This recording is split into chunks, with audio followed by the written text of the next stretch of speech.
No, fantástico, ¿eh? Bien, pues en vista de que Jorge no se anima a presentar nada, la cuestión es la siguiente. Vamos a grabar algo de lo que hemos estado platicando recientemente que nos pareció interesante. Si queda algo presentable, lo subimos. Si no, pues no subimos nada, ¿verdad? Naturalmente. Entonces la cuestión era hablar, o de lo que estábamos hablando, era de la relación que existe entre psicología y educación. ¿De qué corte pudiera ser? Obviamente no pretendemos agotar el tema, ni hemos trabajado el asunto en artículo ninguno, pero creo que sería bien plantear si esta asociación que existe entre psicología y educación, evidentemente es artificial como cualquier otra, ¿verdad? Pero ¿en qué sentido estaría justificado y si su basamento no es meramente ideológico o si corresponde a la naturaleza propia de la institución educación y de la ciencia psicológica, ¿no? Yo con lo que sugeriría comenzar es con el hecho de que la institución de educación, pues su historia se remonta ¿cómo se puede decir? Sí, albores muchísimo más antiguos que los que la disciplina científica bueno, con todas las comillas que eso significa, la disciplina de la psicología tiene, ¿no? Propiamente la psicología como ciencia empieza en el siglo XIX. El primer laboratorio de psicología pues lo funda Wilhelm Wundt, y la asociación entre psicología y pedagogía, o la asociación entre psicología y educación que cristaliza en la pedagogía, creo yo que al margen de que haya intentos muy importantes antes que él, pero yo creo que cristaliza más poderosamente en Piaget, ¿no? Eso es sabido de todos. Entonces, ¿cuál es la cuestión aquí? Que yo creo que aquí se filtran tres de los fundamentalismos más peligrosos de los cuales ha hablado bueno y de los cuales se ha ya escrito bastante, ¿no? Que es el fundamentalismo democrático, el fundamentalismo científico y el fundamentalismo religioso. Ahora, y el pedagógico también, y el pedagógico, el que hablaba Sánchez Tortosa, ¿no? Exactamente. Pero yo creo que el fundamentalismo religioso, a ver, bueno, tal vez no cristalice así, pero voy a decir esto, ¿no? A mi juicio, buena parte de lo que hoy compone la ciencia pedagógica no es más que la secularización de los métodos de catequesis, ¿verdad? Propios del siglo XVI o antes.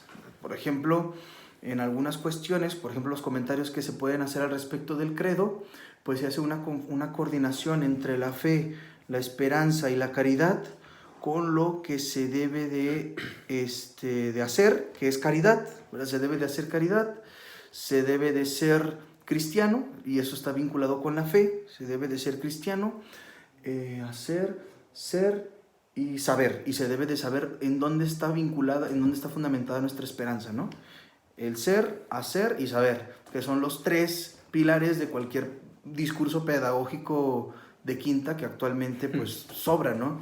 El muchacho debe de aprender a saber ser, aprender a saber hacer y aprender a saber, ¿no? Incluso aprender a aprender, sí.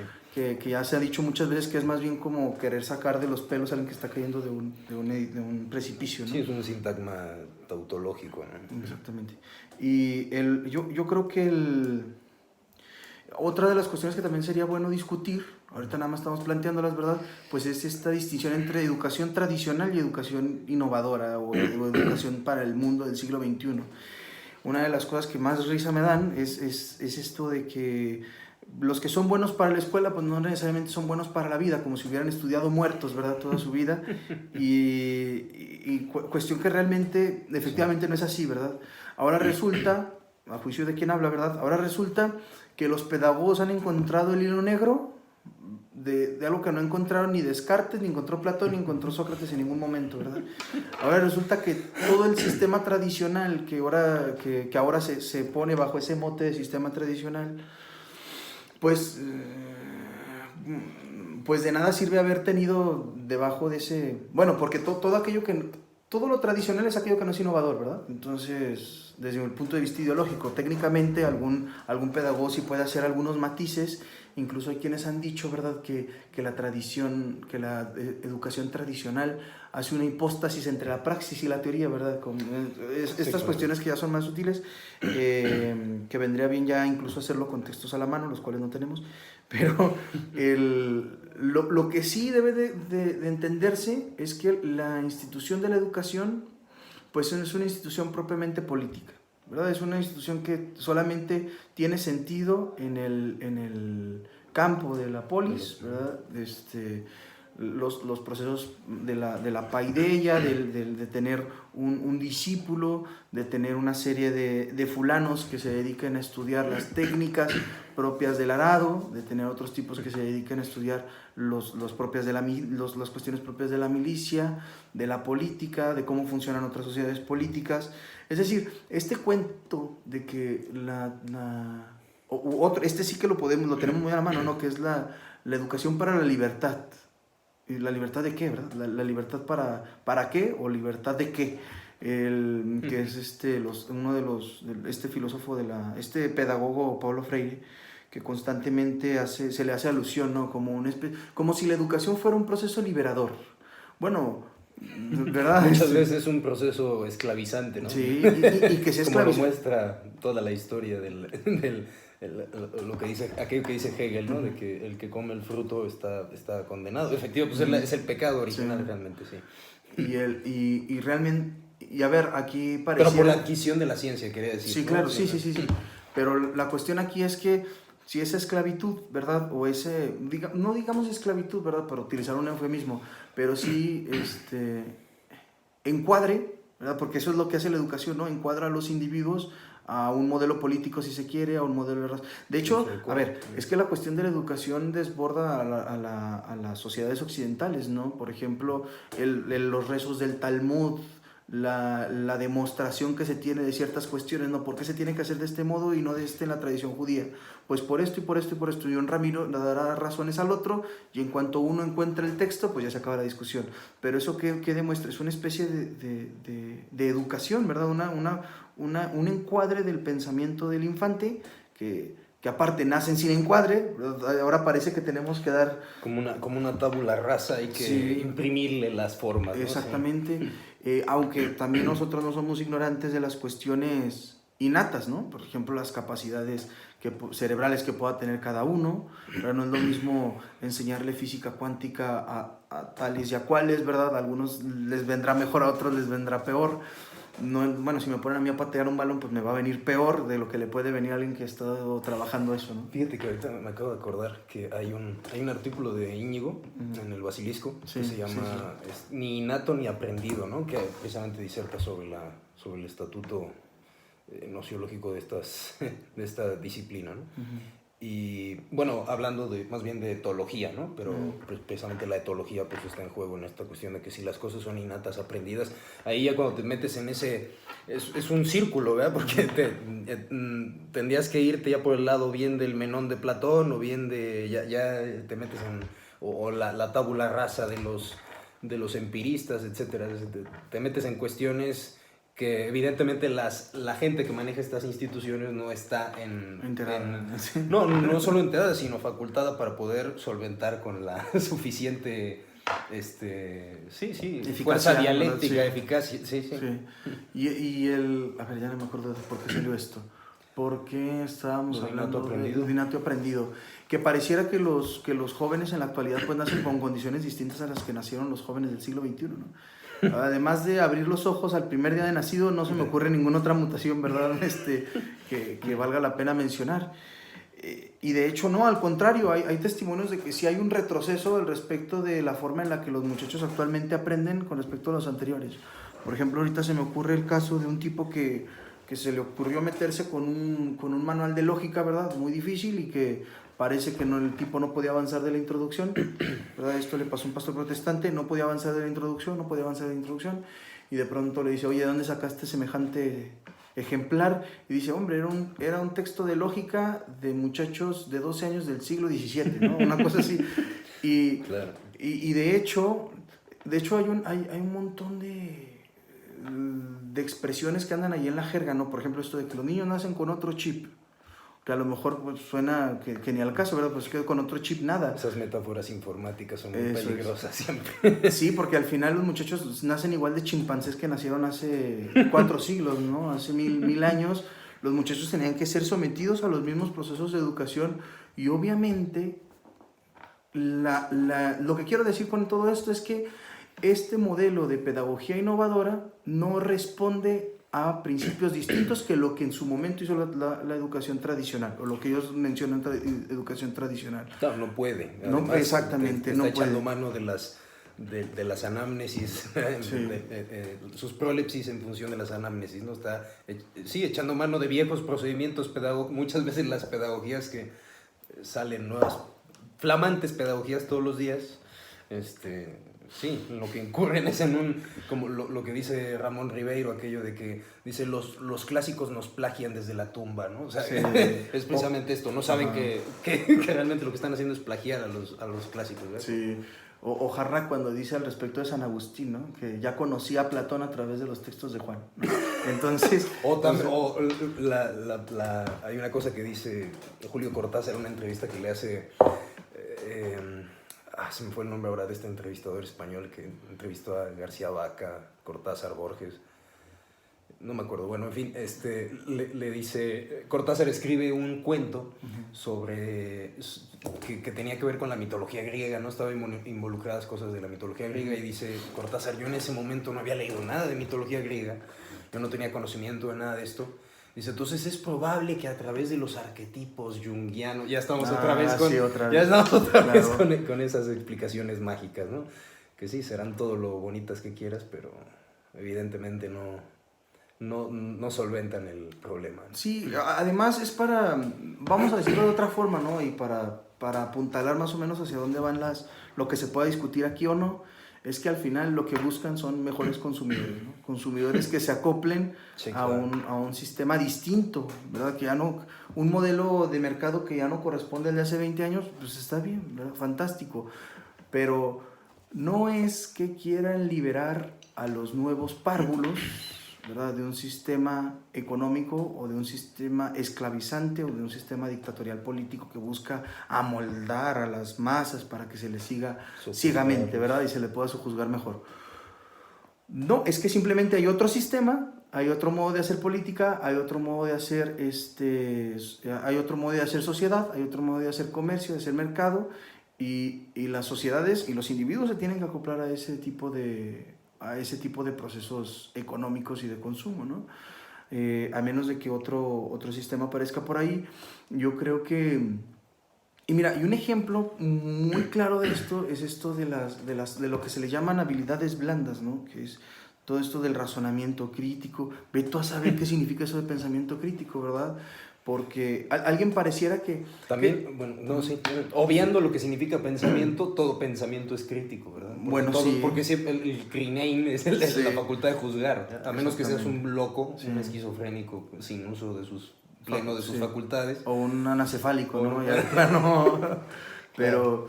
Pero lo que sí puede pasar, o lo que yo creo que sí efectivamente pasa, y creo que es un asunto peligroso, es que se enfoca más las cuestiones de las aplicaciones de la ciencia que de la ciencia misma. Entonces el muchacho conoce perfectamente, perfectamente es un decir, ¿verdad? Puede encontrar aplicaciones de, no sé, de las parábolas, de las leyes de Newton, de las leyes de la termodinámica, Claro. de la forma en la que reaccionan algunos compuestos cuando se ponen en interacción con otros, pero no conoce por qué es así, ¿verdad? El Sí, muchacho pues. puede conocer bueno, por ejemplo, a sazón de esto, ¿verdad? Cuando hablamos de las nuevas metodologías o de los nuevos métodos, bueno, de las nuevas prácticas pedagógicas, alguna vez, fíjate, y esto es de verdad, y no lo dijo cualquier tipo, lo dijo uno de estos individuos que se dedican a la implantación de métodos que aumentan la eficiencia laboral dentro de las empresas y buscan llevarlos a la pedagogía.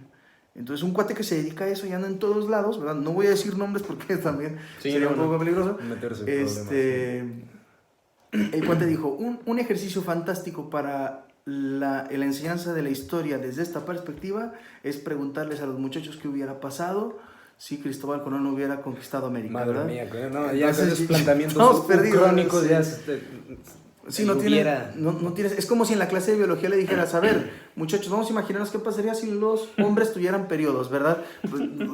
Periodos menstruales, no tiene sentido alguno, que no hay ningún mecanismo detrás de eso propio de la ciencia histórica, o no mecanismo, ¿verdad? Pero no hay nada de la ciencia histórica que se esclarezca al tener ese tipo de aplicaciones, ¿verdad? Aplicaciones.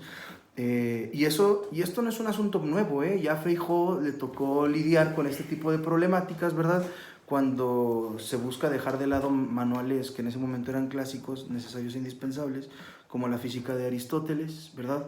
O los manuales de retórica, de lógica y de metafísica, que de hecho una de las cuestiones que también es muy peligrosa es la hiperespecialización previa al conocimiento de otros saberes, ¿no? Al muchacho se le pregunta desde jovencito qué es lo que le gusta, qué es lo que le agrada, qué es lo que le interesa. Y ¿por dónde se quiere decantar? ¿Por dónde se quiere decantar? Desde que de... tiene 5 años, ¿no? Desde que tiene 6 años. Como si fuera una cosa de disfrute, ¿no? Sí, exactamente. Y te ponen como ejemplo a Nadia Comaneci, ¿no? Que a ella desde chiquita la impulsaron para eso y la reventó, ¿no? Fíjate lo que salió del caso contrario. Pascal, el papá de Pascal, lo tenían cerrado en una habitación con solo los elementos de Euclides a la mano. Entonces el niño no tenía otra más que entretenerse con eso, ¿verdad? Y a los 7 años Pascal ya sabía demostrar todo el primer libro, los teoremas de todo el primer libro de los elementos, ¿no? Entonces, imagínate lo que sale de un modelo y del otro. Sí, exactamente. Y no estoy diciendo tampoco que haya que hacer. Que meter a los niños a las mazmorras. Bueno, y podríamos meterlos con cualquier otra cosa, ¿no? Con manuales de termodinámica, de mecánica. O de construcción de máquinas soviéticas, ¿no? Y saldrían fantásticos. Pero lo que sí es que los jóvenes quedan privados, ¿verdad? Es otra forma de privarles, ¿verdad? ¿Cómo se puede decir? Sí, de amputarles ciertas facultades a las cuales no solamente son extravagancias del pensamiento, ¿verdad? O sea, saber, por ejemplo, etimologías grecolatinas, saber geometría y saber física, no son extravagancias del adulto, ¿verdad? No son Claro. no, es para operar en el mundo tal cual está efectivamente constituido. Porque al margen de lo que nos interese o no nos interese, pues ya los cauces históricos de las instituciones científicas, políticas y religiosas pues ya están marcados. Nosotros no podemos hacer ningún cambio ahí. Pero lo que sí es importante es esto, ¿no? Por ejemplo, y esto a razón de lo que decíamos de Feijóo, que su conocimiento de metafísica, por ejemplo, pues estaba muy vinculado con lo que ya sabía de lógica, de álgebra, de aritmética, de geometría, de retórica, de literatura, etcétera, de gramática. ¿Por qué? Porque como se dice muy bien, ¿verdad? Este tipo de conocimientos que nosotros conocemos como pensamientos humanísticos, como si los otros fueran de extraterrestres, ¿verdad? Y los conocimientos humanísticos, su relación es tan estrecha y tan, voy a utilizar una metáfora aquí, ¿verdad? Tan orgánica, que es muy difícil, o de hecho imposible, pues sobresalir en una y no enterarse de las demás. Y es que lo mismo pasa con las otras disciplinas, a la altura de los tiempos. Quisiera hacer una acotación breve sobre esto del término humanismo, ¿no? Que humanismo ahora lo utilizan para todo, ¿no? Estudios humanísticos, perspectivas humanísticas. Al área 4 se le llama al área de humanidades, ¿no? Facultades de humanidades, en fin, ¿no? Ya todo es humanismo. Bueno, es un uso torcido del término humanismo. Humanismo es un germanismo que utiliza un filólogo que se llama Niethammer en el siglo XIX para referirse a los estudios de las lenguas clásicas, de los autores de la literatura clásica, ¿no? Ya, todo otro uso yo creo que es anacrónico, esa es una cosa así, ¿no? Llamar humanistas al cardenal Bessarion o a Platón, etcétera, eso es un anacronismo total, ¿no? O volviendo al asunto de la psicología, ¿no? Llamar humanistas a Abraham Maslow, a Víctor Frank o a no, peor todavía, sí, ¿no? Y de hecho es que esa cuestión del humanismo se lo traga a todo el mundo, porque incluso los teólogos dicen, muchos teólogos se paran frente a lo que ellos llaman humanismo. ¿Y qué entienden ellos por humanismo? Todo aquel sistema de creencias que sobrepone el entendimiento del ser humano sobre cualquier otro entendimiento. Y digo, pues, entonces, ¿qué hacemos? Muy peligroso. Sí, no hay mucho que hacer por ahí. Digo, un paréntesis, también se podía poner la objeción de que no es anacrónico denominar siguiendo el hilo lo que dije, ¿no? Para que no, porque luego quedan huecos en la... en el argumento, sí. No, ni argumento, pues es un apunte, ¿no? Que se puede decir, no es anacrónico porque pues también todos los teólogos emigrados de Bizancio, cuando la caída de Constantinopla, etcétera, estudiaban a los clásicos, entonces en este sentido se pueden llamar también humanistas. No, es lo mismo cuando llamas a Spinoza, que es un panteísta, también lo mismo, es el mismo anacronismo, ¿no? O al mismo Hegel, ¿no? Que también se le llama panteísta. Exactamente, sí. el uso torcido. Ya desde ahí ya empezamos mal, ¿no? El uso torcido de las nociones. Pero bueno, sí, y eso es... Hay quienes... Hay otra de las cuestiones cuando se trata de abordar la cuestión de la psicopedagogía, al respecto de tratar de darle como un estatuto científico equiparable, ya deja toda la termodinámica, ¿no? Por lo menos a la psicología conductista, ¿no? E incluso dentro de la psicopedagogía pues habrá quienes se decanten por cuestiones constructivistas, por cuestiones conductistas o por cuestiones humanistas. De hecho, déjate digo algo, cuando estaba estudiando psicología, una de las materias que era fundamentos de la psicología, uno de los temas era ver los 3 grandes pilares de la psicología, y era psicoanálisis, humanismo y conductismo. Okay. Pero es que esa clasificación, ese trío, ¿verdad?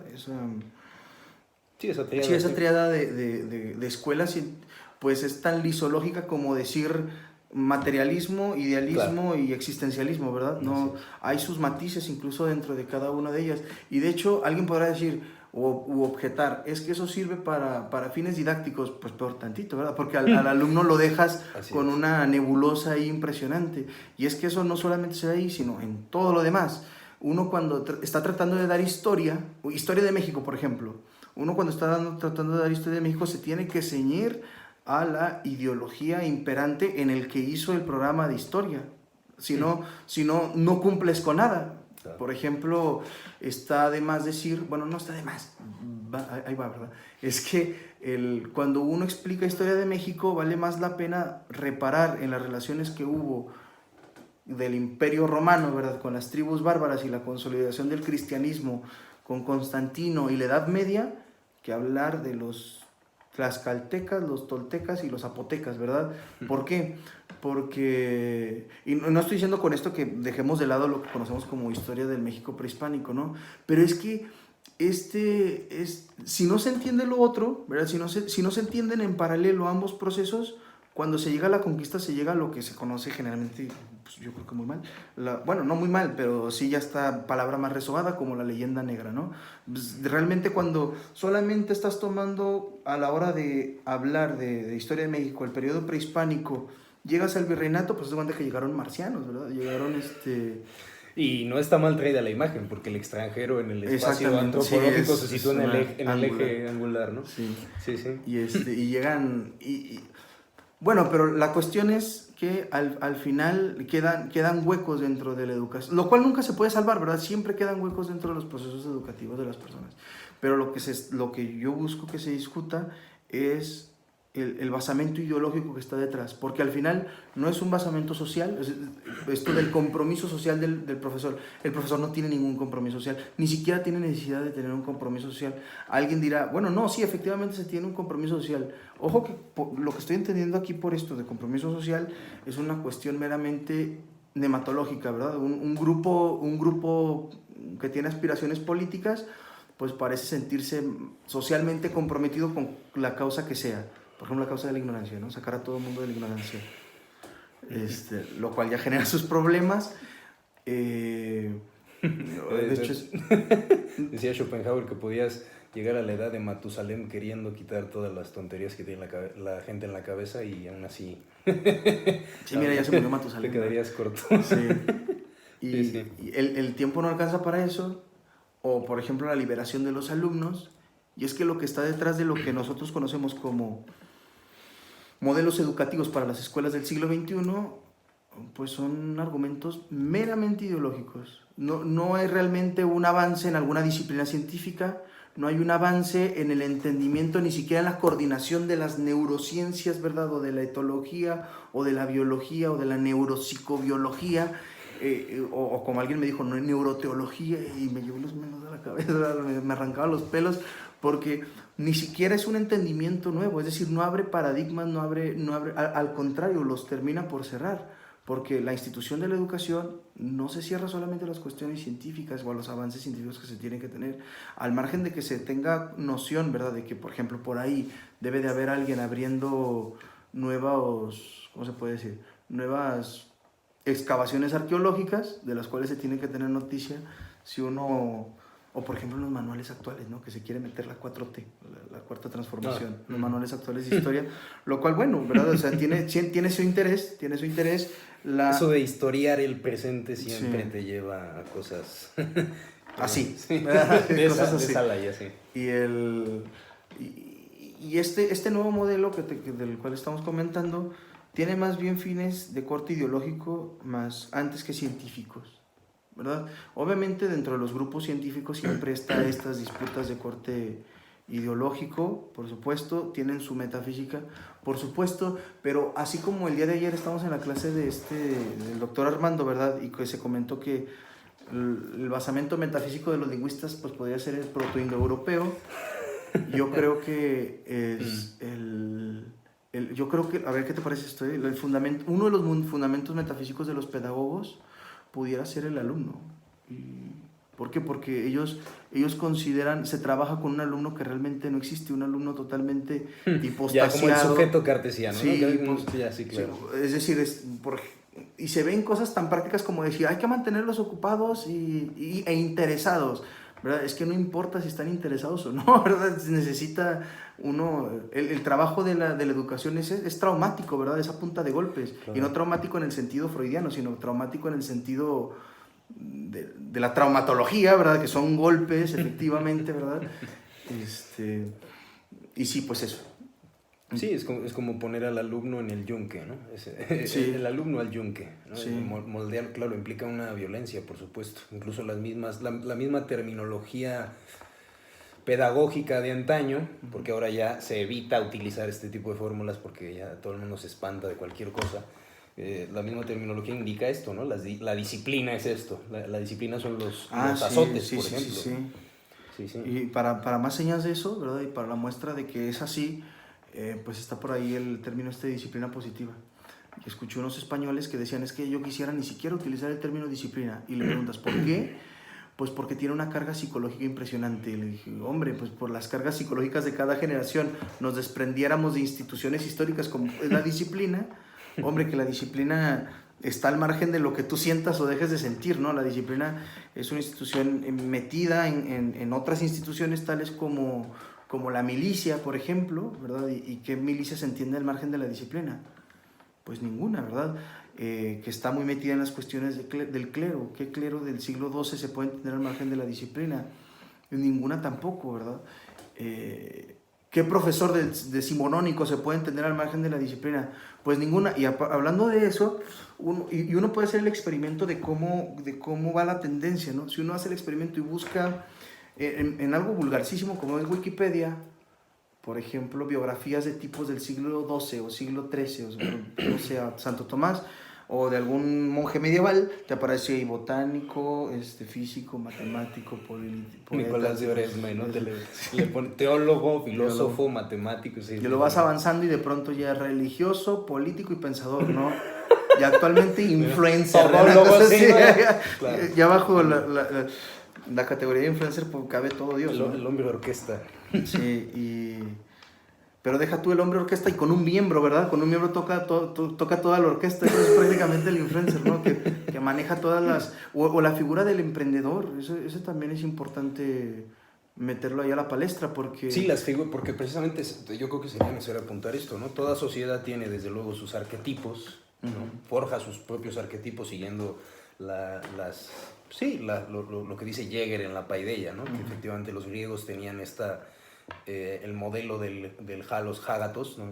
El bueno y el bello, ¿no? Al mismo tiempo, ¿no? Reunía todas las perfecciones en sí, y ese era el modelo al cual se acercaban asintóticamente, pero se acercaban los educandos en aquel entonces, los efebos, ¿no? Griegos, ¿no? Y ahora lo que está pasando es esto. Antes los modelos, ¿quiénes eran? Ulises, Aquiles, ¿no? Claro, los grandes héroes de la tragedia, en fin. Y ahora, ¿cuáles son los grandes modelos a los cuales se quieren asemejar los alumnos? Sí, o se les promociona que se van a asemejar a ellos si se toma tal o cual curso, etcétera. Pues personas de este estilo, ¿no? Los famosos emprendedores, los influencers, toda esta especie, esta raza que ha salido ahora, ¿no? Sí, y a lo mejor... Con perdón del término raza. Sí, y ahí a lo mejor es darle un poco de caña al asunto porque en el fondo el emprendedor es aquel que sabe muy poco de muchas cosas, ¿verdad? Y sabe algo de finanzas, sabe algo de Pero su economía. conocimiento es muchas veces meramente intuitivo, bueno, intuitivo entre comillas, sí. ¿verdad? O sea, es propio de lo que se le va dando a él y generalmente, de hecho, a ver, es que esto también tiene sus implicaciones económicas porque es un sector ya, o sea, está dentro del sector de servicios, es una industria que está tomando muchísima fuerza. De hecho, existe esta idea de la economía naranja, ¿no has escuchado eso? No. La economía naranja se refiere a todos estos servicios tipo, por ejemplo, la cultura, y se le llama naranja, tengo entendido que porque pues falta exprimirse, ¿verdad? Es un sector económico que le falta exprimirse.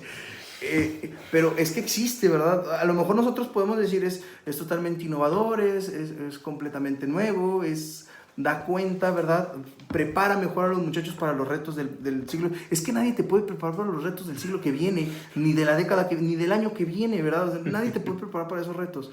Lo que yo creo, o la figura que yo creo que es un poco más poderosa a la hora de hablar de educación, y deja tú, no es capacitación, creo yo, es solvencia. Es darle solvencia al joven es decir, el educador a lo que se dedica, ¿verdad? Es a darle las herramientas al joven, no que le den capacidades, porque esas capacidades van cambiando y se van actualizando cada vez más, ¿no? Y ya no es como antes, ¿no? Que un cambio tecnológico pues podía tomar hasta 100, 500 años. Por ejemplo, las muletas, ¿no? Las muletas no han cambiado nada desde que se inventaron, ¿no? Son lo que, ¿cómo llaman? Pues precisamente lo clásico, lo inintercambiable, antropológicamente hablando, ¿no? Entonces, ciñéndonos a no un estilo tradicional, de hecho estos tradicionalistas le llaman así, ¿verdad? Esa terminación, ¿no? De ista, pues como despectiva. Deísta, es como lo mismo. O biblista, fundamentalista. A mí me gustaría utilizar más la denominación de educación clásica. Es decir, a un muchacho se le da la solvencia retórica, lógica, una solvencia que le permita a él afrontarse a los problemas. Nada garantiza su resolución, pero sí un abordaje solvente, un abordaje solvente, porque ya una vez establecido bien el problema, pues se tiene la mitad de la solución, ¿no? Ahora, ya que tenemos aquí el Protágoras, el primer volumen de los diálogos, donde está el Protágoras, pues aquí están metidas precisamente las cuestiones que plantea Platón en el Protágoras, ¿no? Del cual hace bueno el análisis tan agudo, por cierto, ¿no? Donde encuentra los problemas los problemas clásicos de la pedagogía de antaño en nuestros días, ¿no? Que, bueno, más bien la paidéutica de antaño, no, pues la sofística realmente, ¿no? Porque realmente contra quienes se está dirigiendo Platón en el Protágoras es contra los sofistas, que presentan precisamente su saber, como presentan los pedagogos ahora su propio saber, que es como la forma en la cual están, ¿verdad?, aromados esos contenidos de las disciplinas que se imparten, ¿no? Pero esa forma está hipostatizada ahí, porque esa forma no puede ser a su vez un contenido ¿no? Es un círculo sin probando, o sea, te metes ahí excuso decir en los problemas en los que te metes y haciendo esto, que es en los que estamos metidos ahora precisamente, ¿no? Ahora, sí es verdad que a veces el especialista, no necesariamente el pedagogo, por ejemplo un sociólogo, Durkheim, ¿no? Durkheim cuando habla de esto, da unas lecciones creo que en la Sorbona, ¿la Sorbona? No, en la Sorbona, no recuerdo, creo que es la Sorbona, entre 1904 y 1905, sobre precisamente el problema de la educación, etc. Y lo quiere ver desde el punto de vista de un sociólogo. Pero en toda su disertación está planteando a cada paso problemas que son eminentemente filosóficos. Y claro, Durkheim sí podía darles por lo menos su formulación es impecable, tal como los plantea él, ¿no? Ya luego cómo quiere responder a esto ya es otra historia. Pero sí, ¿no? Por ejemplo esto, ¿no? Dice, para poder tener una idea clara y distinta de la educación, tienes que tener una idea clara y distinta de lo que es el hombre, primero, ¿verdad? Ahí ya primera idea filosófica que aparece ahí, ¿no? Ya. Sí. Entonces, claro, estas cuestiones resultan tan espesas que no pueden ser tratadas por el psicopedagogo, si es que el psicopedagogo o el pedagogo es porque hay tantas ramificaciones de esto, el psicopedagogo, pedagogo, neuropsicopedagogo. Sí, ya en fin, ya es como, y parece terminología heideggeriana, ¿no? Ya metiendo uno con su mano. Con guiones a los... Sí, exacto, ¿no? Quiero decir que Bueno, sí, prosigue. Hombre, que las cuestiones... a ver, lo que sería interesante sería que nos ayudara un pedagogo a responder la siguiente pregunta, ¿no? ¿Cuál es el campo de la pedagogía? ¿Verdad? Y yo creo que ahí, quien sea capaz de poder contestar eso, pues es digno de una publicación en Pentalfa, ¿no? De 3 tomos o lo que se quiera. ¿Por qué? Porque ni a los mismos pedagogos les termina por quedar